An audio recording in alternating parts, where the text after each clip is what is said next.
As I said, thank you everyone so much for attending today. We're so excited to have you all here. As Megan mentioned, it's a big turnout. We're really excited for that, definitely. So, and thank you again also to Coconino Community College, Dr. Smith, Megan, Kay, everybody on their team for putting this all together. We definitely could not have done it without them, and SETI for their sponsorship here. It's been a great partnership, and it's been really fun to work with all of them. And we're super excited to be able to provide this content to you guys today and hopefully help you guys out with your websites. So oh, let's see here. There we go. All right. So do some quick introductions here and go through what we're going to cover today. Myself and Aaron are here with you guys today from the Mountain Mojo Group.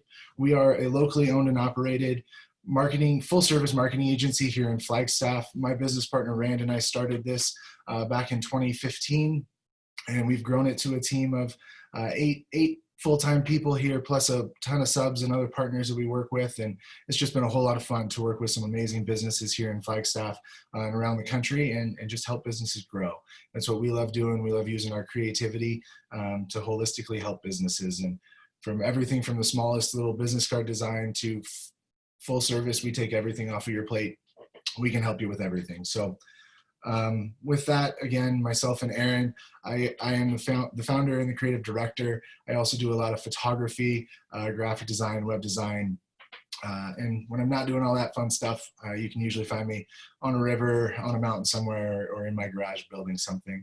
Aaron, you want to jump in there real quick? Yeah, hi, my name is Aaron. I'm local from Flagstaff. My background in graphic design, but I was working at a SEO firm prior to jumping on with Mojo about a year ago. And yeah, just love disc golfing, hiking, and all the stuff that Flagstaff has to offer. Heck yeah. All right, so what we're going to cover today, we have a whole lot to cover today. So this presentation started out as about a 4 or 5 hour course that we've tried to condense down as much as we can to get it into about 90 minutes. So I'm going to go pretty quick through all of this stuff. And we're going to start, at a pretty high level for most all of everything as well. We do have a couple more classes coming up, the SEO course next Tuesday and the social media course next Thursday. They'll go into a lot more detail about those specific services. But we'll get pretty in depth here with the websites and some of the branding and all of the different pieces of that website, and run through all that stuff as quick as we can. Like we said, though, there's a ton of stuff to cover. So if you guys do have questions, please use that Q&A section or the chat section. And Aaron and I will be taking a look at that, trying to get back to you guys as quick as we can and get everything answered. If there are any questions that go unanswered, we will send out a follow-up email with questions to those answers. We definitely want to make sure we can get all your questions answered, but we got a lot to cover. So with that, we will jump right in here. So step one, we're going to go through an introduction to websites and terminology to get everybody kind of on the same page before we really dig too far deep into it. And then talk about the website and how important it is to marketing your business, especially in today's times. All right, and so with that, we're going to start with a couple poll questions. Luckily, Megan got us warmed up with a test earlier, but we're actually going to do a 3-for-1 here and get a poll from people. So I think Megan should have that popping up right now. Perfect. So we got 3 questions, pretty much just yes, no, or you're not sure. Do you guys have a personal social media account? Do you guys have a business social media account? And does your business have a website? Just want to get a quick pulse on where everybody's at with their business and their digital presence so far. Give you guys a couple of seconds to answer that, and then we'll move on.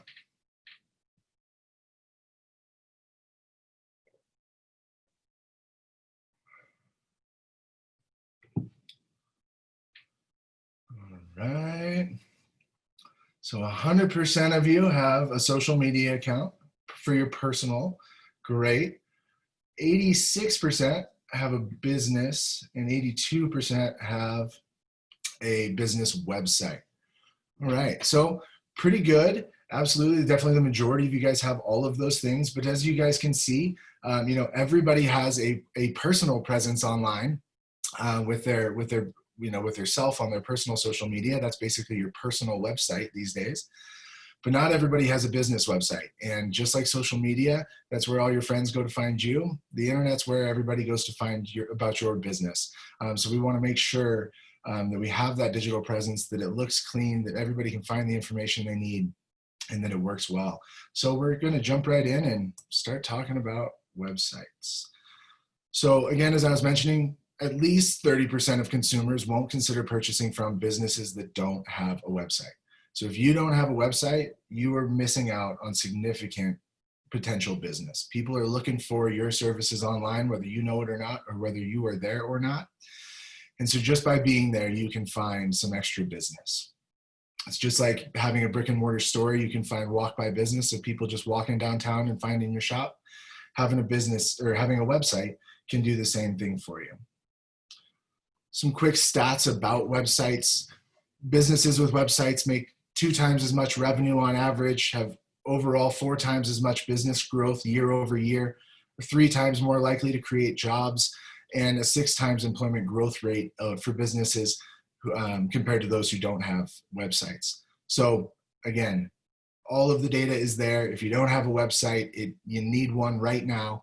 And just anything up there is better than nothing. But after today, hopefully you will understand a lot of the basics and the necessary pieces to the website and getting it up there. So one other quick stat, over 97% of consumers over the last year went online to search for a local business in their area.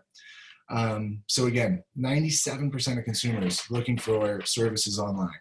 It's so important to be there. And again, your website's always open, even when you're not. People look for flooring at 2 a.m. One of our clients is a local flooring company here in Flagstaff. And you'd be amazed if we showed you the Google Analytics of how many people are searching for flooring at 2 a.m.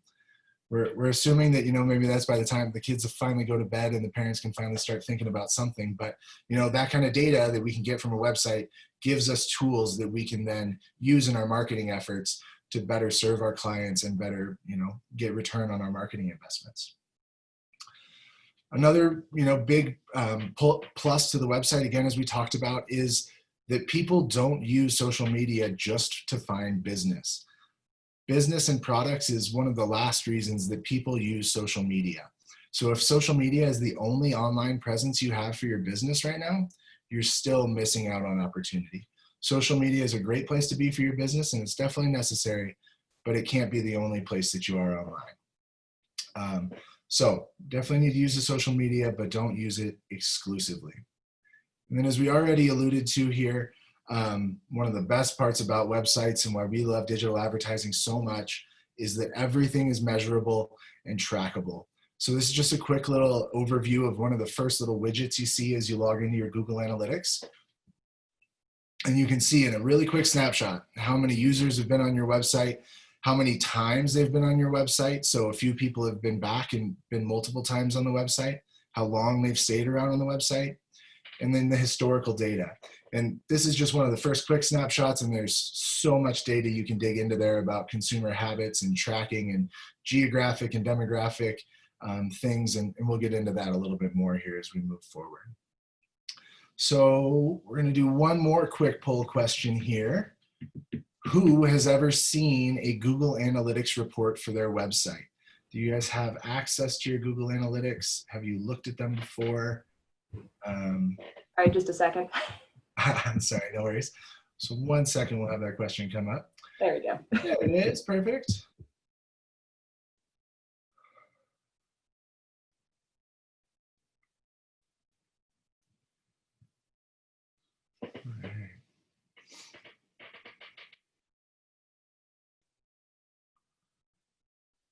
Definitely curious to hear this one because we get so many answers when we talk to different clients and different people, and just, it's really about seeing, using all of the tools and resources that you have available and making sure that Google Analytics is set up on your website and that you're looking at it on a regular basis is a really, really important piece.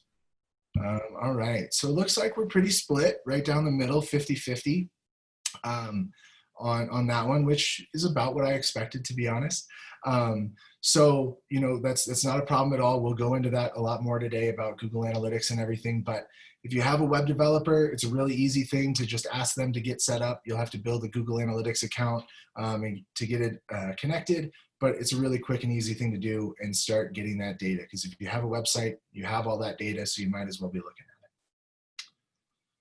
All right, so now we're going to jump into some of the terminology of websites. We're going to breeze through this stuff pretty quick, but I'm going to use a lot of these acronyms and different words later on throughout the presentation, so I want to make sure we're all on the same page with all this stuff. So this is just a real quick overview of a website, and then all of the different little pieces and options that are on there: banner ads, sliders, carousels.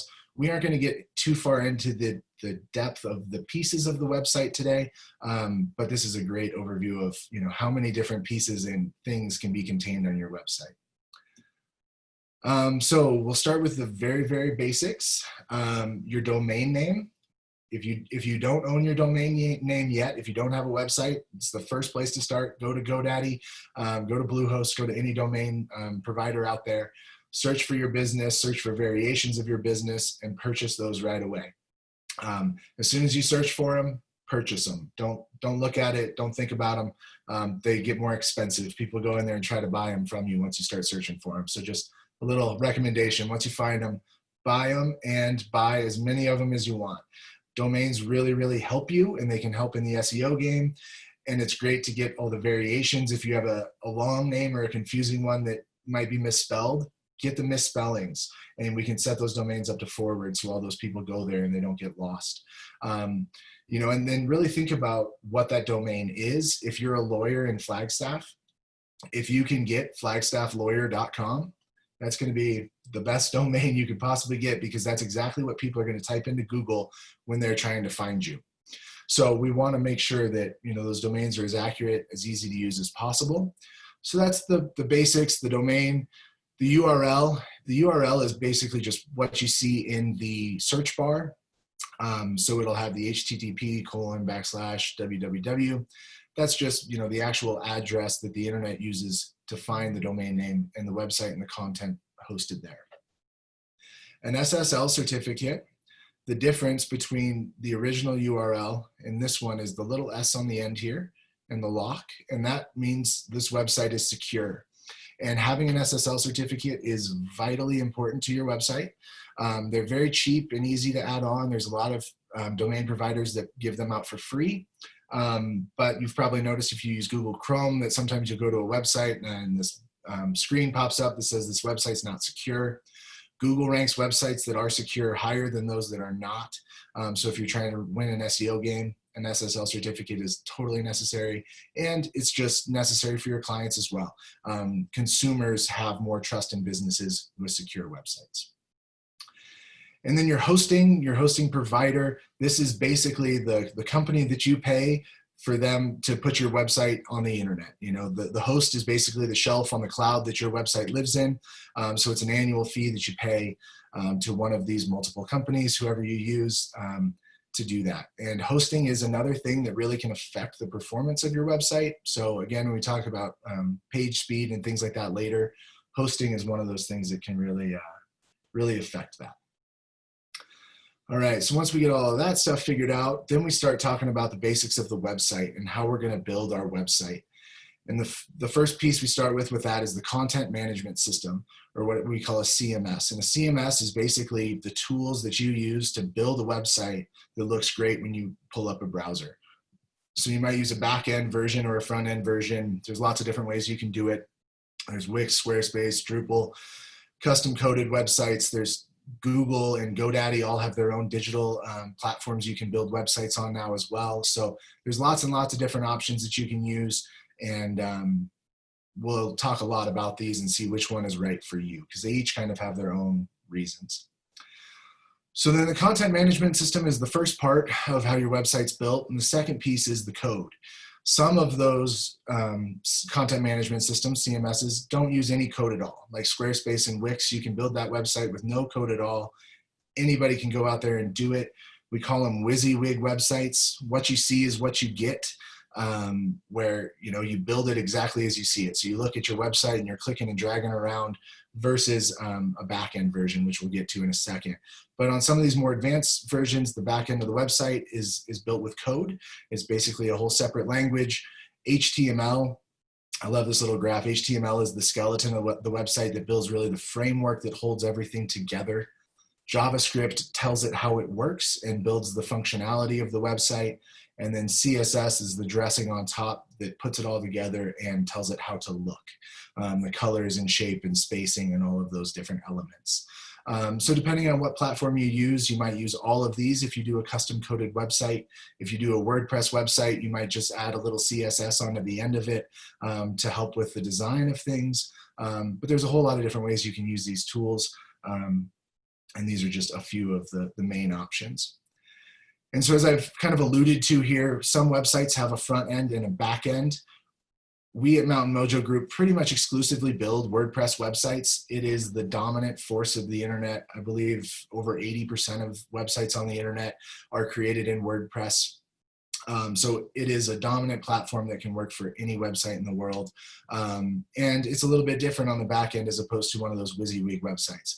So on the back end of the website, this is what you see when you edit it versus what the user sees on the front end of the website. So this text bar right here is going to be this text bar right here. So who is Blue Marble is this first row of text on the top here.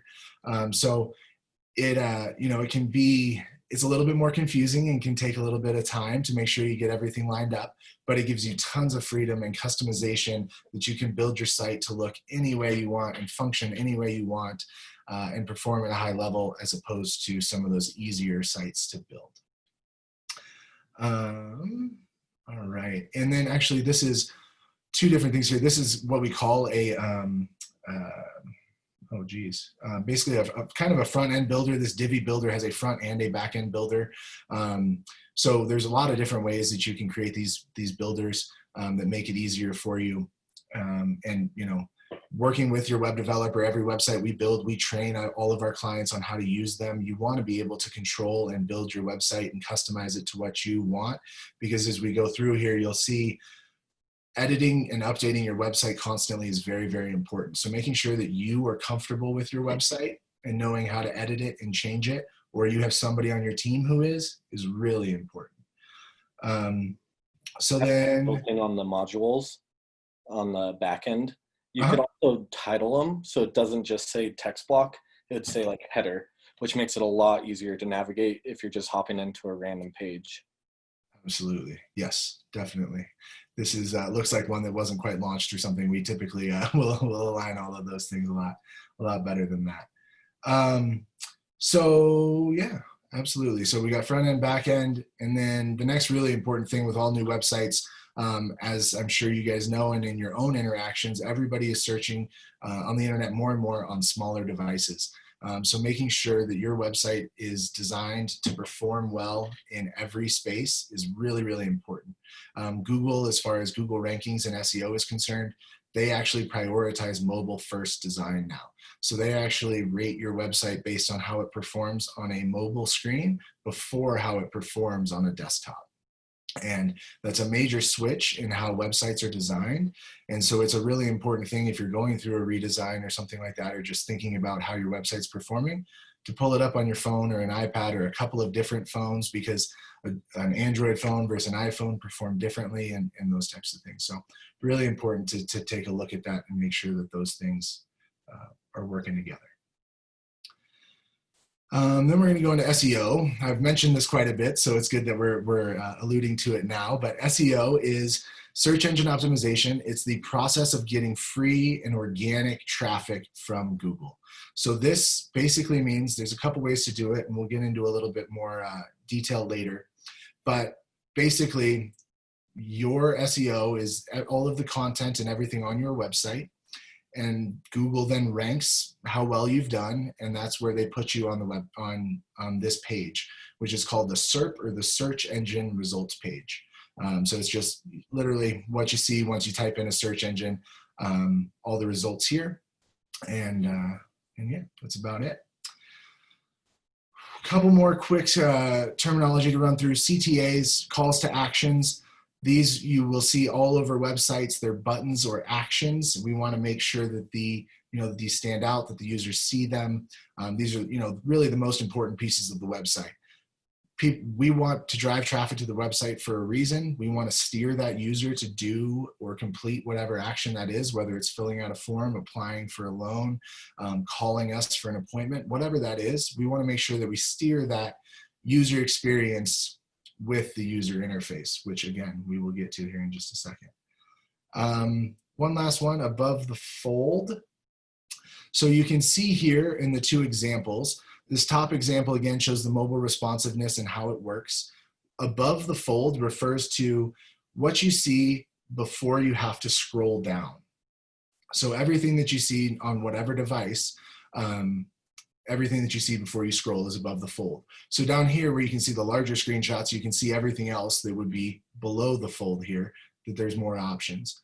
And this is, again, obviously the most important and prime real estate on your website. And we want to make sure that we are utilizing that space. So this is the most important space to make sure that you have your calls to action, that you have your contact information, or whatever pieces are important to your business. All right. So then now we're going to get into the next step is really talking about goals. And once we start talking about that, we're really figuring out what type of website is best for you. You might have a website right now existing that you don't know how to manage. You might have the right information, but you don't know how to manage it, and it's really frustrating. You might not have a website at all and need a place to start, or you have you're somewhere in the middle and you just need to refresh things. No matter what, that's totally fine. And we can go through. We'll talk about all the different types of websites and how these different CMSs work within it. As we talked about, WordPress has, every level, you can build any site on it. You can customize it from a one-page super basic site to hundreds of pages. The new NAU website, Northern Arizona University, is built on WordPress. And thousands and thousands of pages and directories and databases, and it functions smoothly on WordPress. So it has total customization. It's awesome. Wix, Weebly, and Squarespace, these are all those WYSIWYG type websites. What you see is what you get. They're lower level entry websites. They are basically what you call a rental website though, where you have to pay a subscription to Squarespace or Weebly or whoever for the life of your website. And as soon as you stop paying them, your website gets taken off the internet. So you want to make sure if you go that route, it's totally fine, but you just want to make sure you know what you're signing up for. With WordPress, Drupal, Joomla, custom coded sites, those websites you can totally own and they are yours. So there's a lot of benefits there. All right. So what are the goals for your website? This is the most important thing to think about before you start building, because we don't just want to start building a website. We want to make sure that we craft an experience on that website. We want users who get on our website to know what they're supposed to do, where they're supposed to go, and how to find the information that they want to find. So we have to really think about what is the most important thing that my customers need to find on my website. If you're a restaurant, it's probably your hours of operation, your address, your phone number, your menu, maybe order online if you have that functionality. Depending on your business, there's all sorts of different options that you can get into. But first, we're going to talk about kind of the 4 different styles of websites, which basically the function that they can provide. And then we'll talk about how we can blend those all together to make that seamless experience and craft that user experience that we want. So the first style of website is probably the most common overall. It's a brochure style website. And this basically means it's a digital brochure of your website. If you used to have a trifold brochure or a sales sheet that you walked around with and gave people, this is basically the digital version of that. It has all of your services, all of your offerings, the About Us story, the contact information, but that's about it. You can't really do any business on the website. You can maybe fill out a form and reach out to them for a phone call or something, but there's no real functionality built into the website. It's just informational, which is great. If you, content is king, and if you can get, if this is where you need to start for your website, this is the perfect place to start. Just getting the information up there is priority number 1. The second option here is e-commerce. This is a pretty standard option as well. This just means any online payment platform. If you're taking money for any service or product on your website, you have an e-commerce based website. So this is an example of Kickstand Cafe here. Their whole menu is online. You can order any drinks, food. You can pick it up in the drive-through window. Whatever you want to do, all those functionalities are built in there. So that payment, all of that functionality is done right on the website. So there's no human interaction, no personal connection in between there, which just means more opportunity to make money. You can make that money without having an employee answering the phone or booking an appointment or anything like that. Excuse me. So then we have a portfolio-based website. This is similar to a brochure-style website, but different in that we add a lot of imagery, whether it's images or video, whether it's your art or your construction or whatever your projects are, we're really showing off that work. So this is an example of Levin Contracting here in town. They build huge, beautiful projects and have beautiful photography. You click into any one of these and you can see a great gallery that slides through all the images of the project and really shows off the beautiful work that they do. Portfolio websites are often tied in with e-commerce as well. An artist website who's selling prints online is a perfect example of a portfolio site and an e-commerce site blended together. And then we have a blog or a media site, and this is kind of more of a personal site, although they can definitely be used to make money. This is kind of the influencer side of things. A blog or a media-based site, again, similar to a brochure site, but this is really directed at specific information for a specific targeted audience. So as this example here is Southwest Micro Adventures. This is a website that is just blog posts about really cool adventures to take in the Southwest. So there's a really specific audience that he's talking to. They have money-making opportunities. He can monetize all of these ads and start making money from Google ads on his website. So they're revenue generators, they're informational, and they can be really fun. This is just going out and having adventures and trying to make a little money on the side from it. So it's a great opportunity there as well. So as we've alluded to a few times, it's not uncommon to have a website that is, a combination of a lot of those things. A portfolio website, a personal website, and an e-commerce website, a brochure and e-commerce, all of those types of things. Here are a couple examples that we talked about already. Levin Contracting, they have a blog-based website. They have an informational piece on their website where they talk about industry trends, what they're doing in the industry. They have obviously the brochure side of their website where they talk about all of their individual service offerings, what the industries they service, and all of those types of pieces. And then the portfolio, as we talked about as well.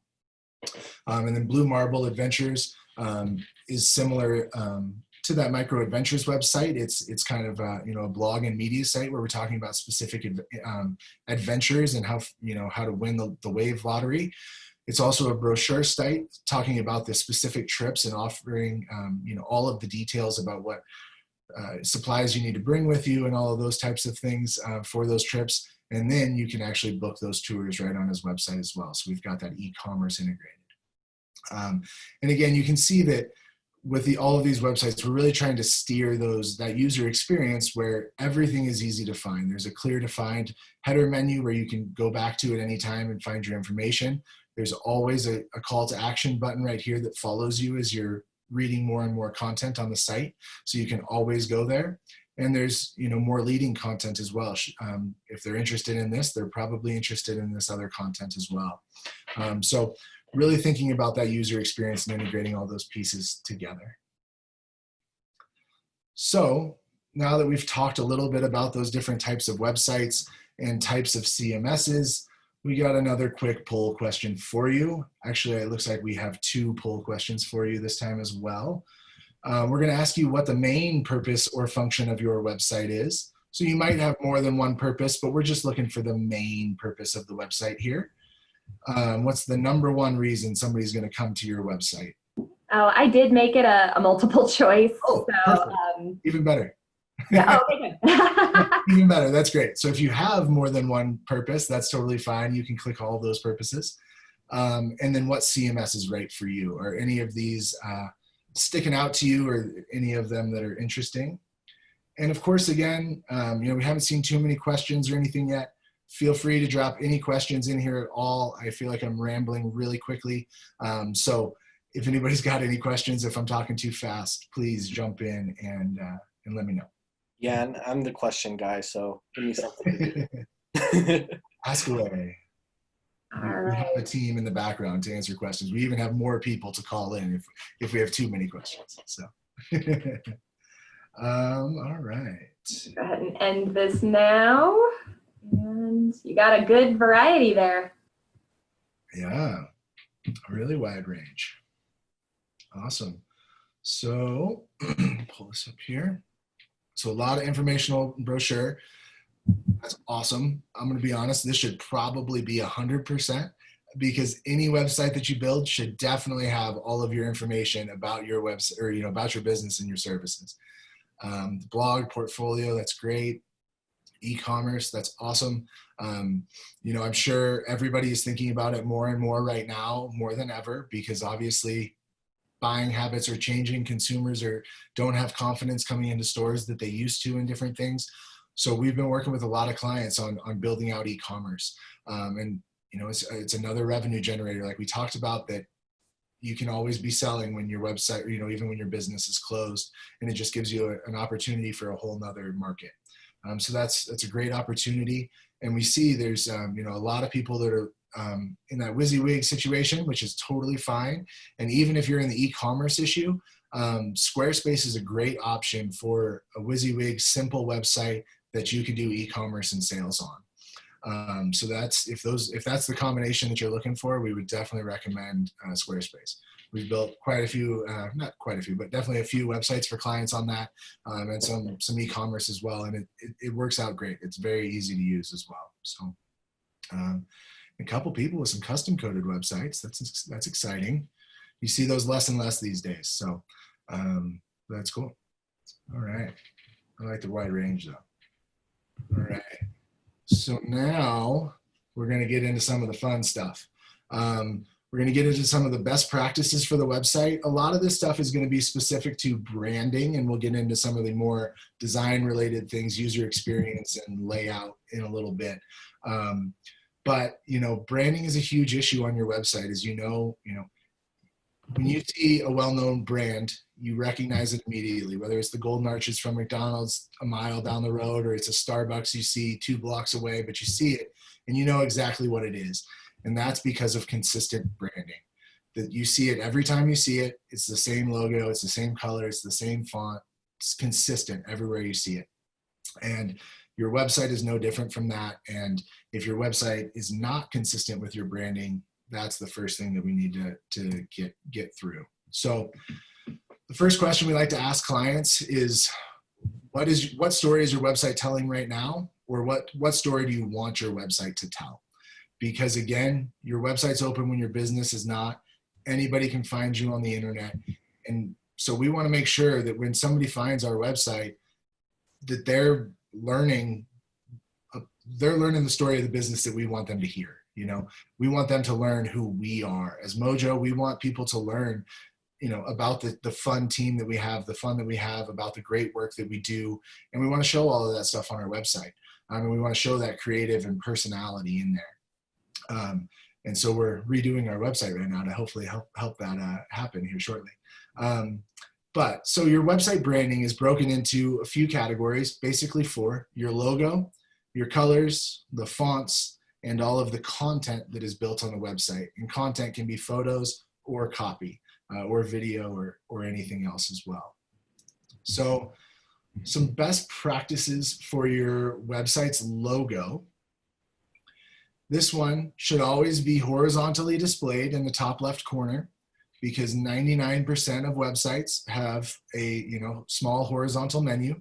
So if you don't have a horizontal logo, it's definitely worth getting something that will work there, because having a logo that's easy to read, see, the proper size, it's not pixelated, it's the right colors, it looks good on all of the screens.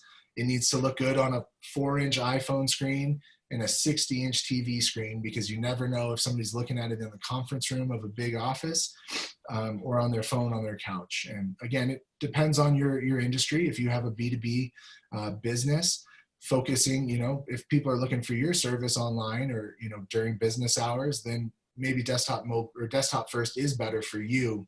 And again, if you were in our first class on Tuesday, you heard a lot about strategy and personas and things like that. And the website is no different than that marketing campaign we were talking about, that your website is talking to a lot of different audiences at one time, and we need to be able to try and clearly communicate our messages to all of those audiences at once. So it all starts with branding and making sure that everything is clean and clear and all looking similar.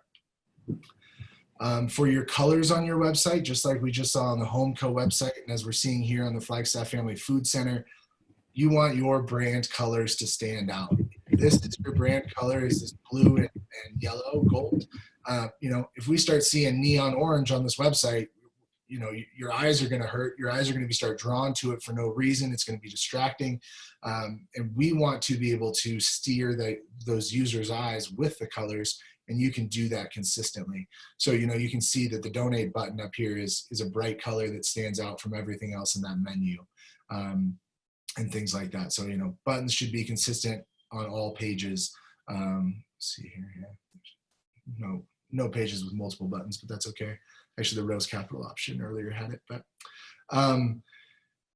so your logos should be based off of your your colors should be based off of your logo, and your colors should be easy to see. However, if you have a one color logo, or you have, a very simple brand, choosing consistent colors throughout is okay, as long as you are consistent throughout it. And once you make those decisions, they should also translate to social media, anywhere else your brand is issued. But if you don't have a standard brand guide for colors, fonts, and logos, we should start there before the website. And then for your fonts, again, very similar. We want to keep it simple. You don't want to use more than 3 fonts, and you want to create a hierarchy with those fonts. So you want to have one font for all of your headers, one font for all of your body content, and one font that is a kind of an accent font. These are our typical standards. We've seen websites that have done good design with 4 or 5 or 6 fonts, but it's better to simplify. It's better to stay clean, and direct that user. When you have a clean header font and then a different body font, the user knows exactly where to look. If they don't want to read that section, they're going right down to the next one, to the next header that they're looking for. So we want to just make sure they can steer that user experience through that issue, or through those, through the pages. All right. Final thoughts about branding. Branding is consistent. Really, that's the biggest thing. It's consistent, it's clean, it's easy to read, and it's recognizable. You want to stand out, and that's really what it comes down to. And standing out is just being memorable. It doesn't have to be the most creative, crazy design in the world.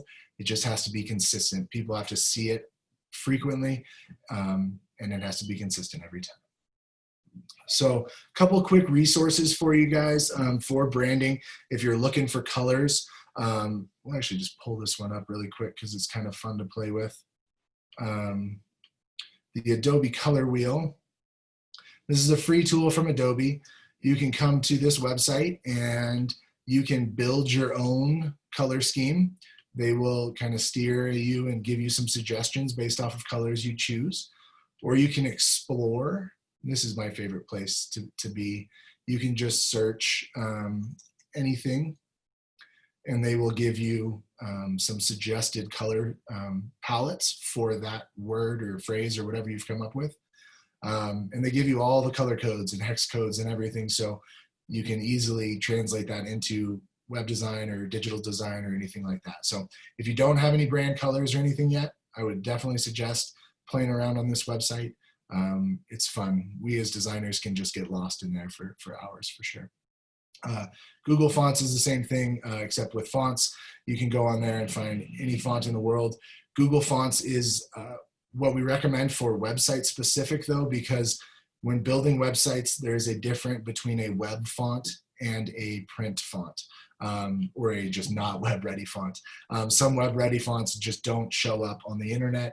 And so making sure you focus on getting web ready fonts is very important, and Google Fonts has only web ready fonts. So it's a great resource. And then the Beginner's Guide to CSS, If you really want to get into some advanced custom design features, take a look at that guide, but that's definitely a little bit more in depth. So then the next thing we're going to get into is website wireframing. We're just going to run through this really quick, but this is basically the first step that we take a client through. Once we go through the kickoff meeting and we get their goals and we get their inspiration and all of their branding from them, we get all of the background information from the client about their business.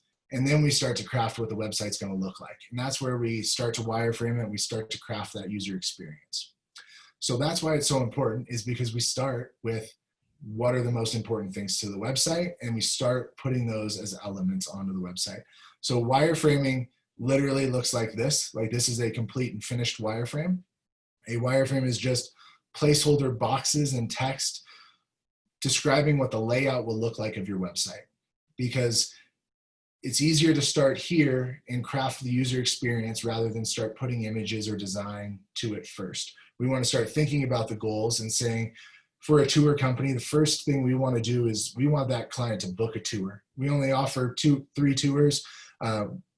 We just need to get them to this one page and book a tour right now. So we want to throw a slider image up here of all of those really awesome photos from those really cool tours they do. We're going to have a book now button right here. We probably have a book now button up here. Sometimes we don't do the menu in the wireframing though, so it's not there right now.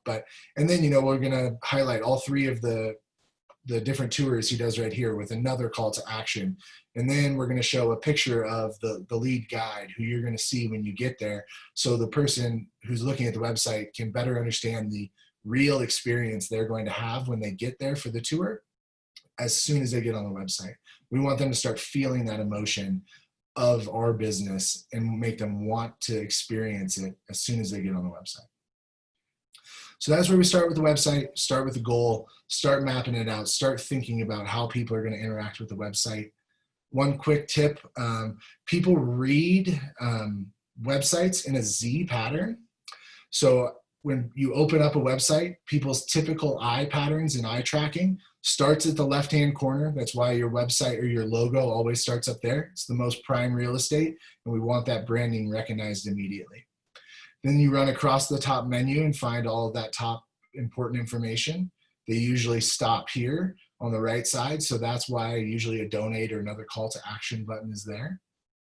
Then they come in a diagonal down across your most important information here, and then back across. And right here is about your above the fold line. So this is your most important information. And then we start scrolling, and then we can get to that secondary information. But above the fold, your client or your consumer should be able to find 99% of the information that they need to find without having to scroll. We want them to be able to find it in a menu option, a drop-down option, or in one of these quick calls to action right away. We want to make it as easy as possible for them to find everything.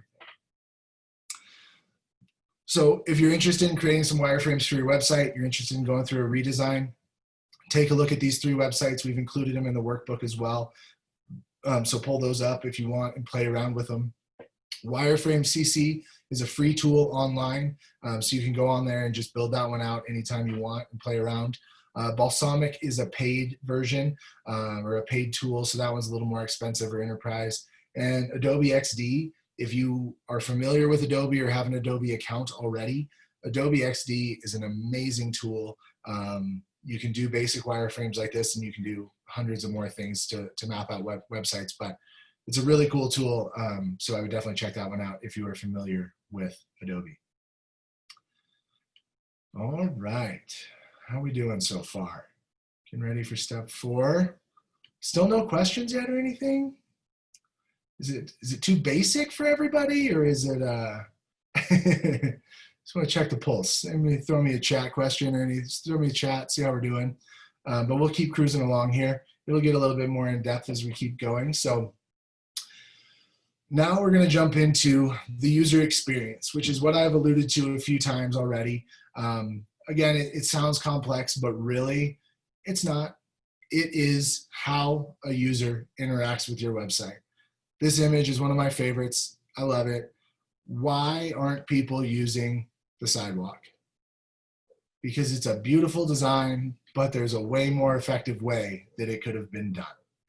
And so this is why we start with wireframes. We start with the conversation piece of what is your goal? Why are we doing this? What are people doing? What are the actions people are going to complete on your website? Because if this, architect, landscape designer realized that the most traveled path was right here, why'd you build a sidewalk all the way around it? If we would have taken a step back, thought more realistically, sat there and observed how people are using this space before we build something, we're going to build a much more effective, product in the end. And the same thing is true, and we will get into something here in just a second called heat mapping and click mapping, where you can really start to track how users are interacting with your website and making sure that this isn't the experience that they're having.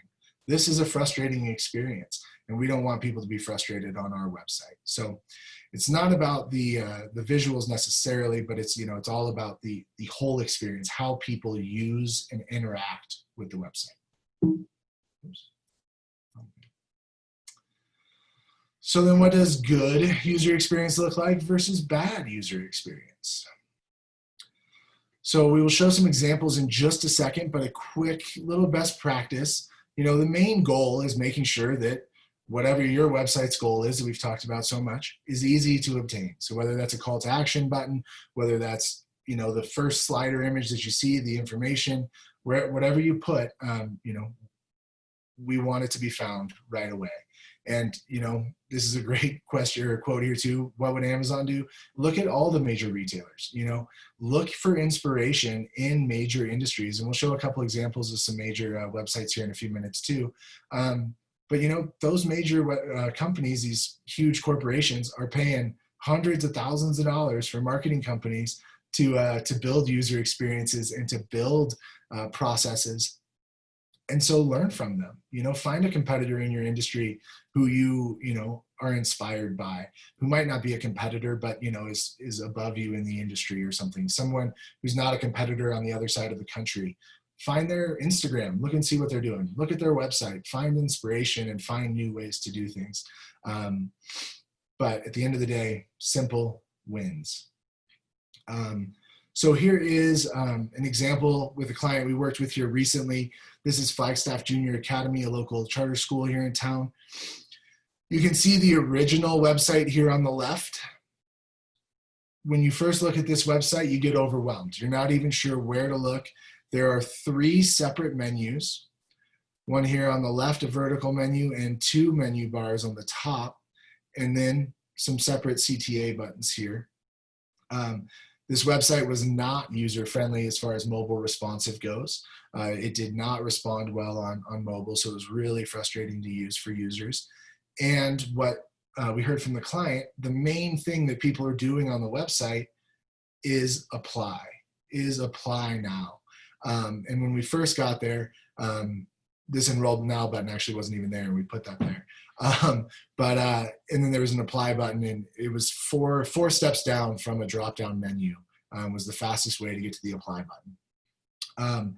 And now we've created a new design that has an apply button right here in the top. It has the second 3 or the second 2, the second and third most important options here, as well as another enroll button right here above the fold. So we've talked with the client, found out all the top priorities, reevaluated the site, and created a new, modern, responsive, and effective design for the website. The other example here is from Haven Montessori, coincidentally another charter school here in town. But their website was in a very similar position. They only had 1 menu bar, but they again were having the same issues of user experience, finding the apply button, finding the enroll button, finding information. And so we redid the website. Again, theirs was not mobile responsive either, so that was a major issue. So we fixed that, included some amazing imagery that they had on their web, or they had from a photographer that they hired before. Simplified the top menu to streamline that, and then created a better defined space and message right here on both sidebar menus as well. So really clean, nice user experience, and definitely an improvement from where they were before. So that is the user experience. And then we're going to jump into the user interface. And so this is kind of the opposite. The user experience is the overall interaction with the website. And the user interface is the design of the website. So this really focuses on what makes the site appealing to the eye. And these, user experience and user interface are totally separate. One is the design and one is the functionality. However, they're very much equally important and vital. And so, Twitter here as the example here is really has a great user interface. This looks really nice. However, it's not as good of a user experience as Twitter has created on their mobile. So the Twitter desktop user experience, it has a great user interface, but the user experience is lacking. On Twitter, they have it figured out where the user experience and the user interface is really streamlined and really great. However, there's a lot of frustration from Twitter users on the desktop version because it's just not the same experience as they're used to on their mobile. So making sure that they have, those two things go hand in hand is really important. Just looking beautiful isn't quite enough for your site. And so here are a couple of examples that we're talking about of user interface where we were looking at some large brands for inspiration. And Petzl, this one is a really cool example because when you open up this website, this is a video that starts playing automatically and is just, you can't look away. It's so dramatic and so inspiring. You want to be on top of this mountain using their helmets and tools and everything. You want to be that person if this is something that you're interested in. And then, so the user interface is great because it's a full screen video that makes me want to watch. I don't want to go anywhere. I want to keep watching. So I'm excited first. And then I have a really good user experience because I can choose where I want to go next. And do I want to go sport or do I want to go professional? And that steers my user to exactly where they need to go. And they're going to get to a landing page that we'll talk about in a second that is specifically for sport or professional and gives that user a created or a custom and curated experience where they're seeing the exact information that relates to them. And then GoPro, this one is a really cool one as well. It starts with beautiful photography. Even though they're just of their products, it's a really, really cool website. Again, if you go to this website live, it is a really cool interactive animation website. As you scroll, all the pieces of the camera kind of come together and get put together. And it's a really cool interactive website that again shows how flexible and functional their products are because they're literally showing you how to use the products as you're going through the website. If you're going to GoPro's website, you know what they are, you know what you're looking for, and it's right here, right when you get there. So not only is it a really engaging and exciting user interface, it also has a great user experience as well. It keeps people interested and excited. All right. So just some quick best practices for user interface on the website. We've talked a lot of this stuff before, but we'll just kind of run through it one more time just to beat it home. Make your website's goal as easy to obtain as possible in as many places as possible on every single page. If your goal is a contact form, submissions, that contact form needs to be on every single page. If it's buy-in products, we need to have a buy now button, a shop button, and cart buttons everywhere. Make sure that above the fold content will knock people's socks off and make them not want to leave. The biggest issue with websites is the bounce rate. People get on your website for 2 seconds, can't find what they're looking for, and they leave. So that means that we need to make sure that above the fold content knocks their socks off and they want to stay on that page and find what they're looking for and keep reading about it. Your photography and video should be professional and beautiful. Stock photography works if you don't have it, but again, local photography, custom photography to you and your brand is much more impactful and powerful on your website than stock photography. I always highly recommend investing in a photographer, doing it yourself, whatever you can do, hiring your son, cousin, friend, whatever you got laying around. Everybody's got a camera these days. So, but get some custom photos of your business and of your space. Again, showing that user on your website what their experience will be once they meet you in person. We want to get customers comfortable with your business before they ever talk to you. More and more people are doing all the research up front, and they are 60, 70, 80% of the way through their buying process before they ever reach out to a salesperson. So we need to make sure that we have all the information they could possibly want on our website so they can find it on their own, because more and more people are becoming more independent. They want to find the answers on their own. They don't want to have to call. They don't want to pick up the phone. They don't want to do any of that. They want to find it on their own. So let's make sure they can. Utilize space when possible. Like I said, keeping simple design is great. Leaving white space, leaving negative space on the website is awesome. We don't want to overload the website because we want to steer that user into action. And if we overwhelm them, we're going to lose that action. Full width images are all the rage these days. More images, the better. Parallax scrolling, all sorts of things. If information can be displayed in graphs, infographics, graphs, icons, any way you can visually display visually display content instead of type it or show it in text, much more engaging, much more interactive with your users. Same thing, breaking up the text with the images. So now we've talked a whole bunch about the design of your website, the goals, where we're starting with our website, what it's going to look like overall based on what our goals are. And now we're going to start talking about the content creation and what we're actually going to be putting on our website.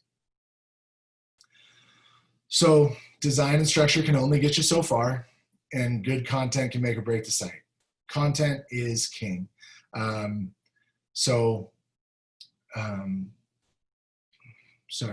content, it is much more than just copy on a page. It's not just text on your page. It is everything that's contained on your website. So videos, images, graphics, icons, GIFs, memes, whatever you got on your website, it is all considered content. So we need to make sure that all of that content is original. It's yours. You wrote it. You didn't copy it from anywhere. Google, when they crawl your website, we'll talk about it in a minute, you submit your website to Google's for rankings. Google crawls your website and reads every word on your website, and then they compare it to the rest of the internet. And if your website has too much duplicate content, meaning copied content from somewhere else, you will be negatively affected and your ranking will decrease because of that. So again, having that original content only helps your website and your rankings. Be able to provide answers to users. This is one of the most important things with websites right now. More and more, the trends are going to search by voice instead of by text or typing in Google or any of that. People are searching through Alexa and Siri for their answers. And when they do that, they aren't typing, restaurant near me. They're saying, hey Siri, where is the nearest Italian restaurant near me? My phone literally just started doing that because I said, hey Siri. So it works. So now that content is what people are typing in Google. So now I need to have the answer to the question. If I'm the nearest Italian restaurant in Flagstaff, I need to be able to answer that question on my website, in my FAQs page for, where's the nearest Italian restaurant to the Grand Canyon. I want that, as an FAQ on my website because people are searching for that and are looking for it. Whether you're a service provider, and people are worried about how often you clean this or how often you should do that, any of those answers that you can provide are super, super valuable. People are looking for resources online to be able to basically justify for themselves that they're a trusted brand. And the more information that you can provide the more free information you can provide to your users, the more they will trust you, the more they're going to come to you when they need your services. So really important for all of that. Actionable content, we want them to be able to do something with the content that we're giving them, whether it's knowledge that we're sharing with them, whether it's a DIY blog that we're sharing with them that they can go build a bench for their back porch, any of those types of things. Topical or timely content, this is one of the most important things possible. I think we have on the next slide, we got some graphs here in a second where we'll show blogging and how timely content can really dramatically affect your rankings and your traffic on your website. Right now, we work with a realtor here in Flagstaff. They've been working with us to collaborate and create incredibly relevant content right now for dealing with this crisis, how the real estate industry and their firm specifically is dealing with that virus, and how they're still able to work with their customers, provide a safe and comfortable experience, and get people into a new home that they can feel safe and comfortable in. And we've seen traffic skyrocket, we've seen rankings skyrocket because people are searching for that stuff. And so when there's major and relevant things going on in the world, let's write a blog about it. Let's get it up there, and because people are searching for it. And we'll give you some resources, I believe, as well for where you can see some of that information. But again, Google Analytics, you can get all of the keywords in a list that people are searching for and found your website. So every search term that somebody put in and found you, you can see what that search term is. And again, build content around that. And we can also search, Google Search Trends has a free tool as well where you can go in and see, you can type, DIY fire pit and see how many people are searching for that and see if that's a trending topic and if we should be, writing a blog about that. Maybe it's, sanitation processes at restaurants. I bet that's a really popular search on Google right now. If that's your industry, if that's, some content that how your business is dealing with this situation, we need that on the website.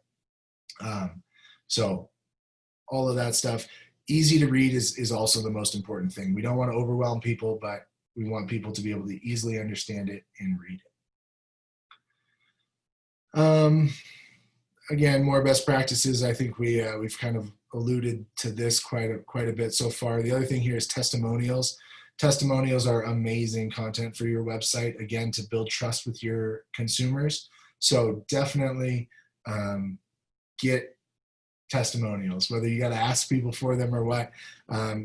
Ask your friends or family, anybody you've worked with. People are usually more than happy to write recommendations and testimonials, and they do nothing but great things for your business. So that's a great piece to make sure you include in multiple places on your website. If you're selling products, product testimonials is great. Testimonials on your homepage, really important thing. We typically put them below the fold, somewhere about halfway or 2/3 of the way down the page. But those testimonials on the homepage is really important, definitely.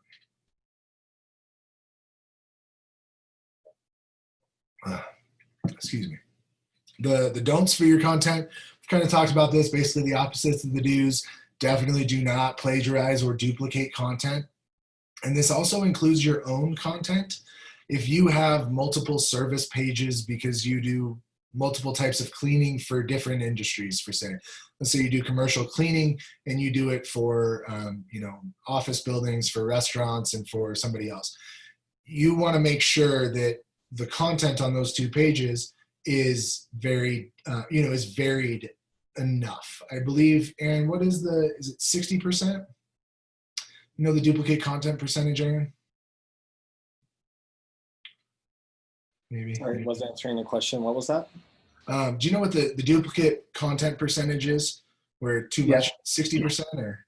Yeah, I like to say 60% and over, you're going to be in trouble.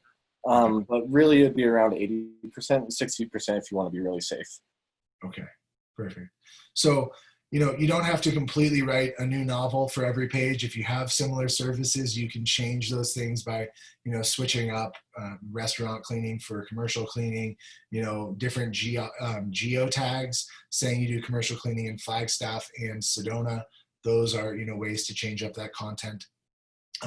But it's a really important thing to make sure you don't duplicate content. It's one of the biggest dings that Google gives that hurts your SEO.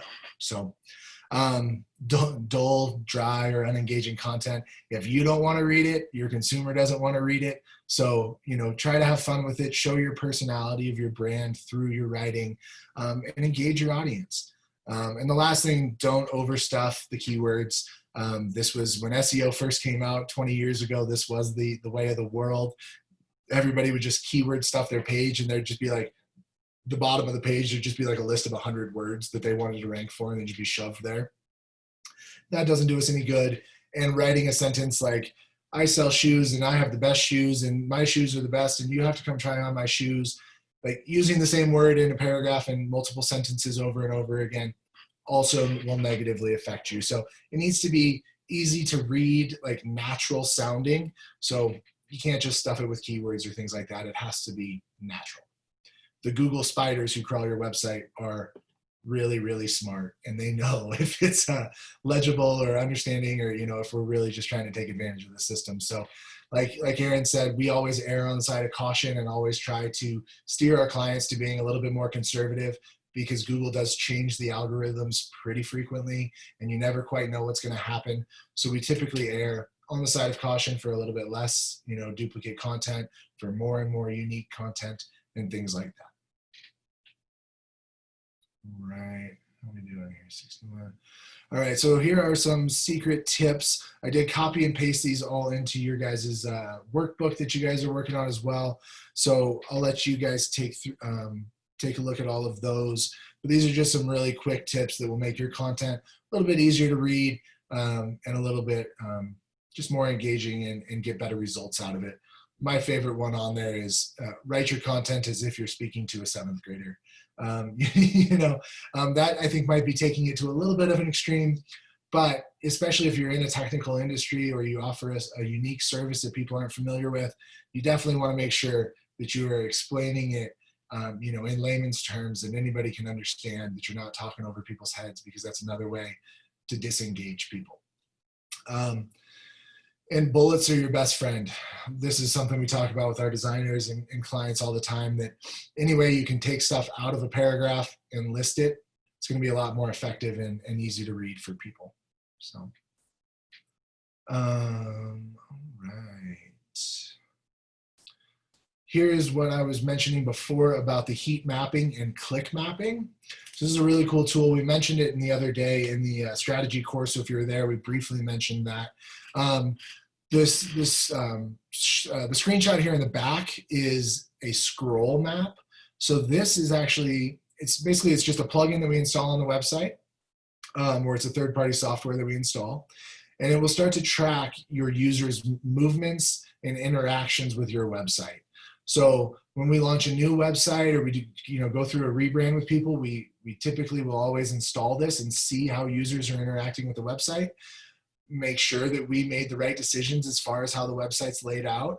If people are interacting with our calls to action buttons, if they're converting in the way that we want them to convert. And then we can adjust and move things around if we need to, which is a pretty consistent process. The one thing that I don't know if I mentioned yet is that your website is never done. If you built your website a year ago and you haven't touched it since, you're missing out on opportunity. So we'll talk about that in the last step of the monthly upkeep and what some of those things that you can be doing to keep your website improving. But continually updating content is the most important thing, and looking at the data and adjusting off of that based on this.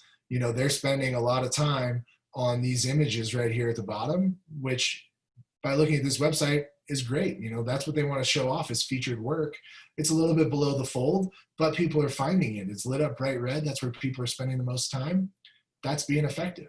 They're spending a lot of time up here above the fold, looking at all that in the menus, and then they got to featured work. So we're perfect. And they didn't even get down to the bottom because they found what they were looking for already. The second screenshot here is a click map. And so this one is a little bit more interesting because this really shows what people are trying to interact with and whether there's actually a button there, So it looks like people are doing a whole bunch of clicking right here. And my guess is that box of text is not a button. But people are clearly interested in that. So maybe we should put a CTA button right here below it to allow people to read more on whatever this headline is talking about. The good news is there's lots of clicks on our header menu up here. So lots of people are looking at our menu, which is great. We might need to add another CTA here, but it seems like we're getting some good interaction down here on our featured blogs or work here as well. So really, really powerful tool. It's really exciting, really inexpensive. And we would definitely recommend it if you're interested in learning more about how people are interacting with your website and how you can improve their user experience on your website, because that's really what this tool shows you the best, is that user experience and how people are interacting with your website. All right. All right, so we're going to do this one real quick, the basic SEO overview, because this is the next class that we're going to spend 2 hours really digging into. So if you really want to learn about this, make sure you sign up for the next course on next Tuesday. I think that's the 19th. So make sure you sign up for that, but we'll go through this real quick so we make sure we're all on the same page. So again, SEO, we talked about this before, the process of getting free and organic traffic on your website. So again, this is that search engine results page. This is where you show up. Where you show up on this page is based off of your SEO and the score that Google gives you. And we always refer to Google for this because Google runs the world, it seems like. But just so we are all aware, SEO is the general term that does kind of cross all boundaries. Bing, Yahoo, any of the other search engines, they have their own same algorithm that creates an SEO ranking for how they rank sites on their platform. So overall, every platform has their own algorithm, but nobody releases the secret sauce. So we all kind of just have a general idea of how it works. And it's pretty standard across the platforms. So all of the things that we're going through here will help you rank on all of those platforms.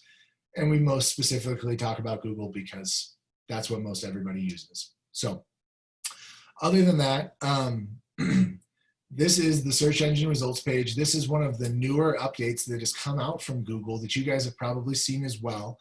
This top section here, the tongue twisters, how much woodchuck, this is what is new and it's called position 0. Google is now reading everybody's websites like they always have, but when people are putting in a question, Google is going out into the internet and trying to find the best answer out there. And whatever Google decides is the best answer for that specific question, if it is vetted and a good logical answer, they will put you in position 0 no matter what your SEO ranking is. So this is why, again and again, we've mentioned content is king and answer the questions for your clients. Because if you can figure out, or even just listen to some customer service calls, talk to your sales reps, you talking to all your clients, what are the questions you get asked every day? What are these consistent questions that come up? Let's write a blog about it. Let's give that answer to our consumers and put it out there for free. And pretty soon, if people are searching for that, you're going to come up here in position 0. And you could have been on page 2 before, but you wrote the answer to that question, and you're going to jump to position 0 because you have put the right content on the right page. So super important. Other than that, then you have your typical positions, position 1, 2, 3, 4, all the way down. All that stuff is, based off of how you compare to your competitors. So what makes up that mix is on-page and off-page SEO. Basically, there's just 2 categories for what you can do in SEO. On-page is all the stuff we've been talking about so far. Everything that you do directly on your website. So all of the text you put on the pages, all of the images you put on the pages, the alt tags that go along with those images, the text descriptions of the images, everything that's contained in your website, your sitemap, all of the titles of pages, your domain name, all of those pieces come together to be your on-page SEO. And then your off-page SEO is everything that you do off of your website. So this can be business directories, Google listings, Google My Business, social media platforms. It can be, Yelp and TripAdvisor. Backlinks is a really important tool in off-page SEO, where you link off of your website to other people's website. So you find partners. It's a great thing when you're writing blogs. Again, if you're a flooring company and you have a good friend who's a contractor, you guys can both kind of partner up and each write a blog about remodeling a home and putting new flooring in there and talk to each other and link to each other's websites. And now you're helping each other rank better for your own industries. It's a great way for a small community like ours to help each other grow our business through networking, is sharing content, writing content with partners, linking to each other's websites, once a month, once every 3 months, once every 6 months. Anything's better than nothing. But the more you can do it, the better. So again, I apologize. I'm not going to go too far into all this stuff today, but we can definitely we will definitely cover a lot of it on Tuesday. So this is a perfect example to show why I keep saying content is king. Because if nothing else, content can win the SEO game, or at least the on-page SEO game. So if you do nothing else to your website, if you can blog or keep adding service pages or keep adding pages and content to your website, you will start to overtake the competition, depending on where that competition lives. If you have 4 pages and your competitor has 100, you got a ways to go to get there. But this example is, these are Google Analytics that we see from an existing client of ours. It was a previous client of ours, obviously. But they hired us on. We started writing blogs for them. We started driving traffic from under 100 users a month to upwards of 10 or 11,000 users per month, just with blogging and writing relevant content that people were interested in reading. And it drives traffic. I mean, there's no doubt about it. There's tons of people searching for information online. And if you can answer those questions and provide that content, people will go to your website. They will stay longer on your website. They will read your content, and therefore you will rank better at the end of the day. So second question, or a second example from a current client of ours here. This is a client that only had 8 pages when they started with us. They only had 8 pages on their website. In just about a year of working with us, we built out an enormous amount of service pages, blog pages, just extra pages on the website. We went from 8 pages to 131 pages on this website. And you can see the image, or the adjustment in impressions is just a hockey stick straight through the roof. So again, more and more content wins the game. So think about what content you can be adding to your website, what content your consumers would be interested in using, because again, the content only works if people want to read it. So we got to make sure that we're not just throwing content up there to get pages on our website, but that people want the content that we're giving them. So yeah, the stronger your SEO game is, the higher you rank on Google, the more traffic and leads you get. If you're doing digital advertising as well, it will also lower your cost per click. The better your content is on your website, the more specific your landing pages are to your ads. All of those pieces actually help lower your cost per click and make your ad dollars more effective. So it's definitely worth it in a lot of different areas. All right. So here we go. May 19th, deep dive. So if you guys are interested in that, make sure you sign up. I'm sure Megan will mention it and send out a link again if we need to at the end. And so here is the basics. We suggest to all of our clients, doesn't matter what the engagement is with us or anything, but if their goals include increasing rankings in search engines, at a minimum, we should be adding 1 new page and 1 new blog to the website, which is 2 new pages total to the website a month. There's always blog content you can write. I know it's tough. I know it's hard. I hate writing, but man, does it work. And if you can go to Google search trends and find some ideas, I think that's our next slide here, maybe. Oh, not quite.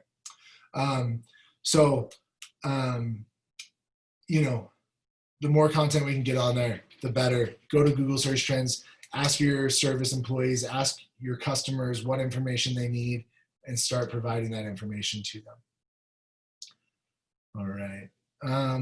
So we're going to do a little test here, because I imagine everybody's sitting at a computer here. So if you can pull up an internet browser, we are going to have you guys go to this website, brokenlinkcheck.com. And if you have a website, you'll enter your URL on that website. And it'll take a minute or 2 to run. And so we'll give everybody a couple of minutes here.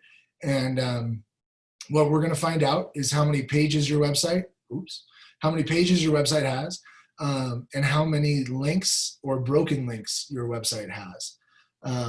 All of those things are very important to SEO. So this will just kind of give us a baseline. So this, again, is a free tool online.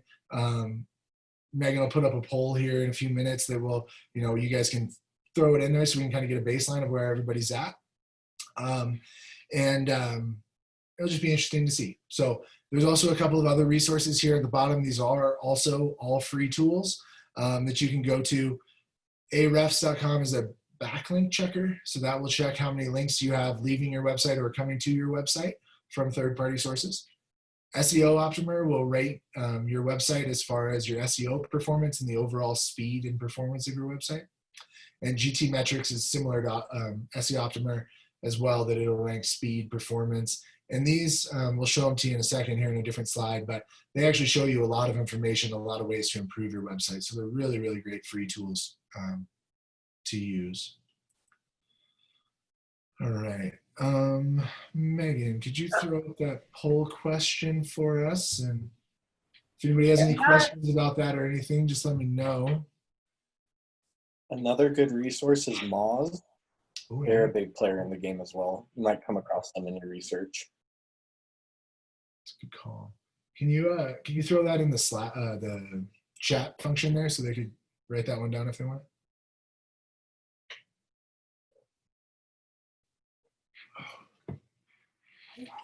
And I hope I'm getting to everybody's questions and everything. If you guys think I missed anything, let me know and I'll get back to it.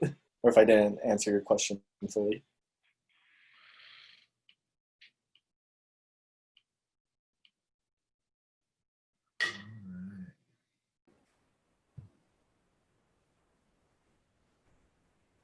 They want to, Mallory wants to know, is the question for broken links or links in general, or what were you shooting for with that question? That's a great question that should I probably before people have answered. Great question, Mallory. The idea initially was for how many links your website has in general, so not broken ones, just links in general. Because even internal linking on your website is super important. So if you're writing a blog about a service you offer, and then you can link it to that service page where you give more information about that service that you offer, where they can book an appointment with you, that internal linking between pages and content is super beneficial for SEO as well. So all those links are really important. And these two things, looking at the number of links you have and the number of pages you have, is just a good baseline to get you a status update of where your website is. And what we always recommend and what we do when we sign new clients and stuff, we will go run all the competitors' websites too. Again, these are free tools. All you do is put a URL in there and you can run it.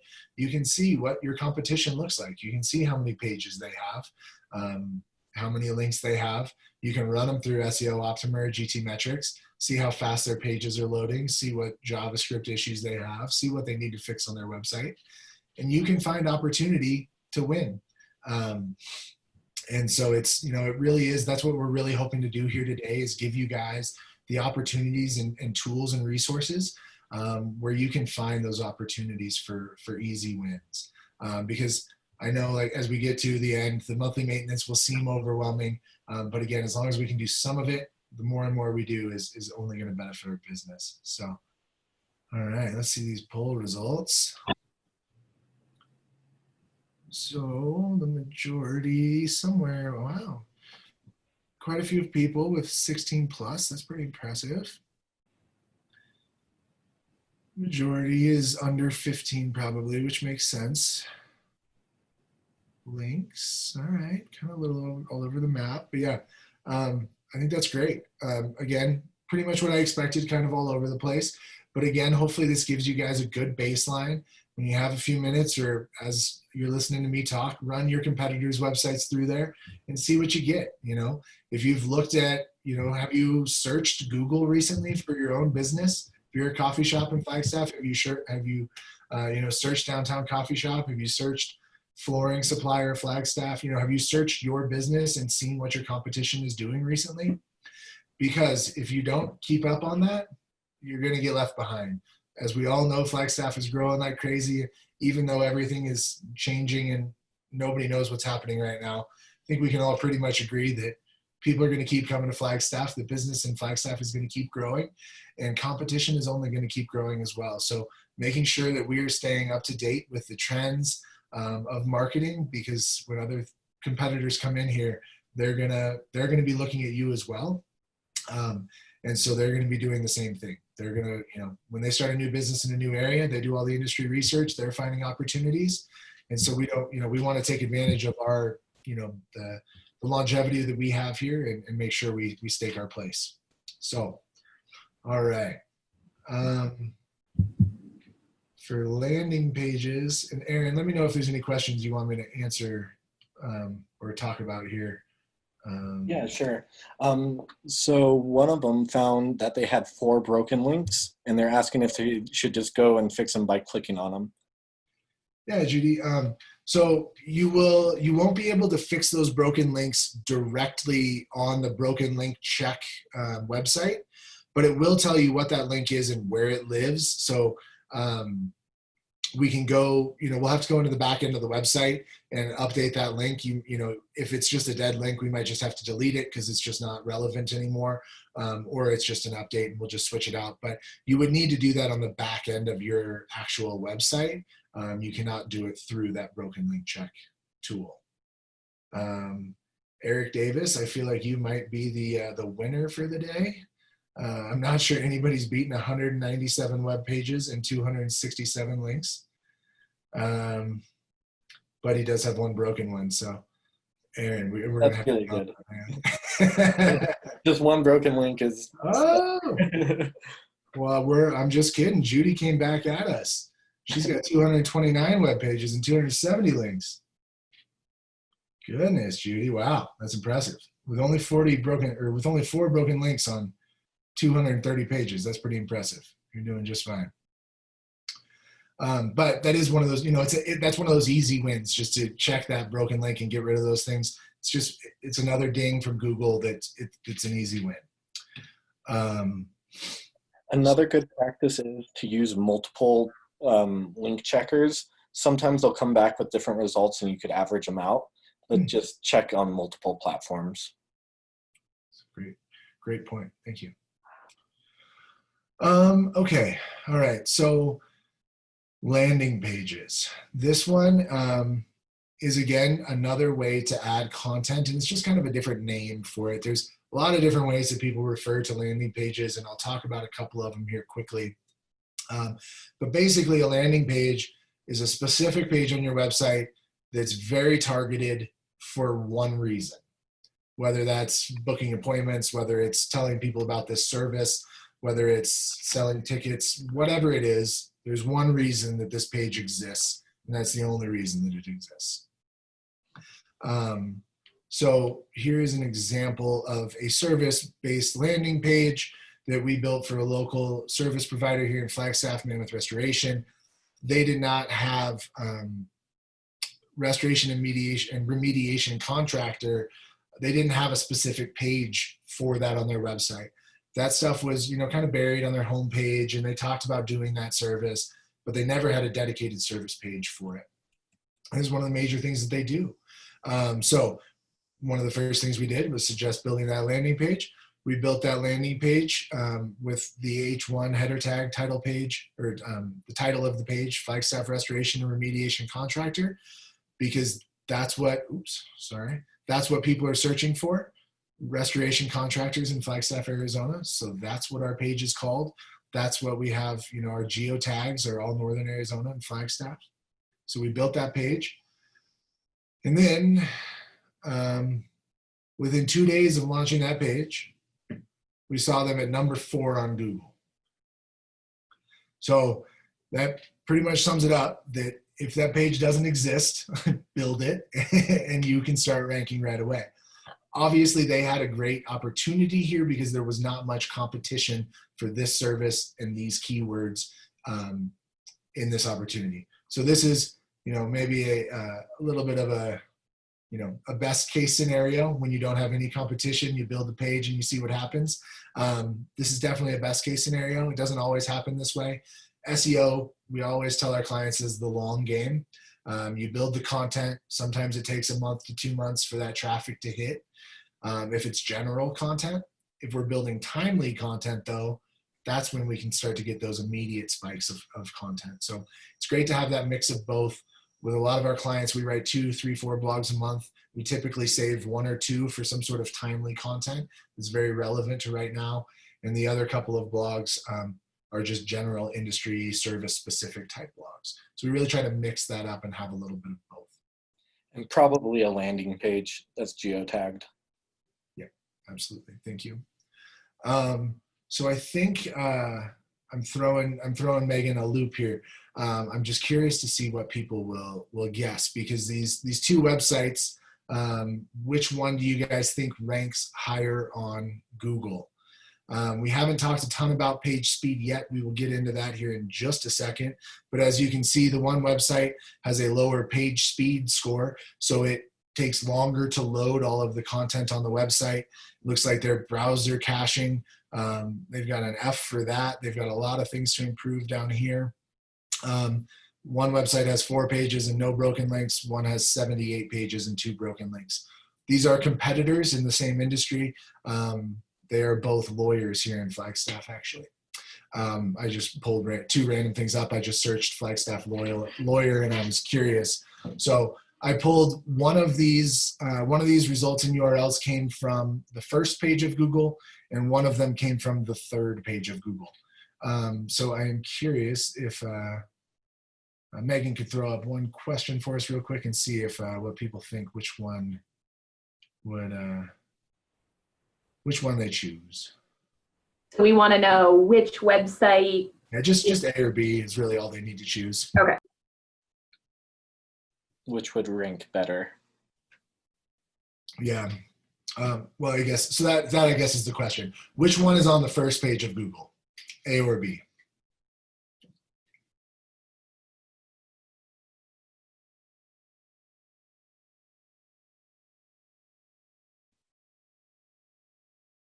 All right.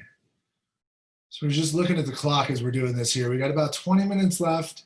I'm feeling pretty good that we're going to get through all the slides, but I bet we're going to end like right on time. So there's not going to be a ton of time for questions at the end. So again, just a reminder, throw all your questions in the Q&A or in the chat. Aaron will do as much as he can to get all those answered, and we will do follow-up questions in an email if you guys have anything else at all. So we'll run through this question real quick, and then we will get going. Ooh, answers are neck and neck. Yeah? Yeah. I'm going to give it another 10 seconds and then I'll close it. Perfect.